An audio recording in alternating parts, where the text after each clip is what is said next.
தயவு செய்து நீங்கள் என்ன செய்ய போகிறீர்கள் என்பதை யாரிடமும் சொல்லாதீர்கள்.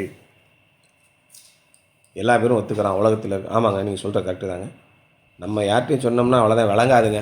யோ, சயின்டிஃபிக்கலாக பேசுகிற விட்டு முட்டாள்தனமாக பேசிக்கிட்டு இருக்கேன். யோசிக்க வேண்டாமா? நம்ம ஒரு காரியத்தை செய்ய போகிறேன் என்று யாரிடமாவது சொல்லிவிட்டால் அந்த காரியம் விளங்காமல் போயிடும். இது உலகம் முறை தான், எல்லா மக்களும் ஒத்துக்கொள்வார்கள். ஆமாங்க, செஞ்சு முடித்த பிறகு தாங்க சொல்லுவேன், இல்லைன்னா ஆகாதுங்க. அது என் வாழ்க்கையில் நான் பல முறை பார்த்துட்டேன். அப்போ இங்கே என்ன ஆவி நடமாட்டம் நடக்குதா அவங்க காரியத்தை உருப்படாமல் போய் செய்கிறதுக்கு? அதுக்கு ஒரு சயின்டிஃபிக்கல் சைக்காலஜிக்கல் கருத்து சொல்லுங்களேன் பார்ப்போம்.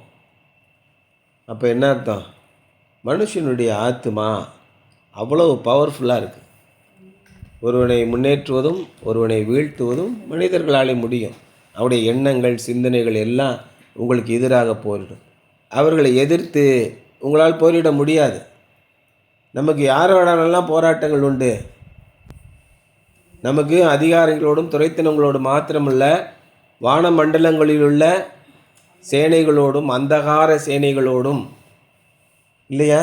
அவர் எழுதுகிறார் பாருங்க, பேய்களின் கூட்டங்களோடு நமக்கு சண்டைகள் உண்டு. பேய் எங்கேருந்து வருதுன்னு நமக்கு என்னையா தெரியும்? பின்னாடி ஒரு சில படத்தில் சொல்லுவான்ல, இந்த சூர்யாவே ஏதோ ஒரு படத்தில் நடிச்சிருப்பான்ல, பேய் இந்த பக்கம் வந்து ஒரு தட்டு தட்டிட்டு போவோம், இந்த பக்கம் வந்து ஒரு பழத்தை உருட்டிட்டு போவோம் அப்படின்ற மாதிரிலாம் டெக்னிக்கலாக அந்த படம் எடுத்திருப்பாங்க.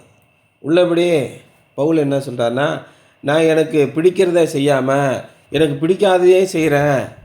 அப்போ நான் அல்ல, எனக்குள்ளே வாசமாக இருக்கிற பாவமே அப்படி செய்கிறதுங்கிறார். மகா பெரிய பரிசுத்தமான வாழ்க்கை வாழ்ந்த பவுலே அப்படி சொல்கிறார்.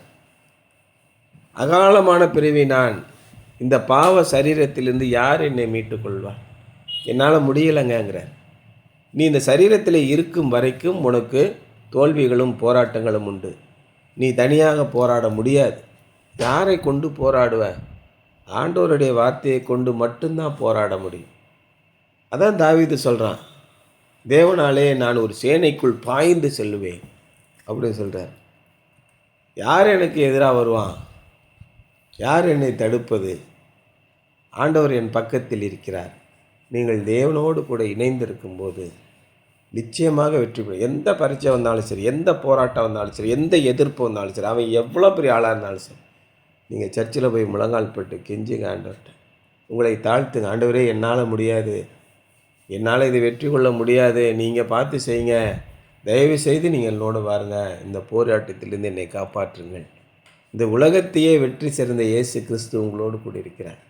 பரிசுத்த ஆவியானவர் உங்களோடு கூட இருக்கிறார். பிதாவாகிய தேவன் உங்களோடு கூட இருக்கிறார்.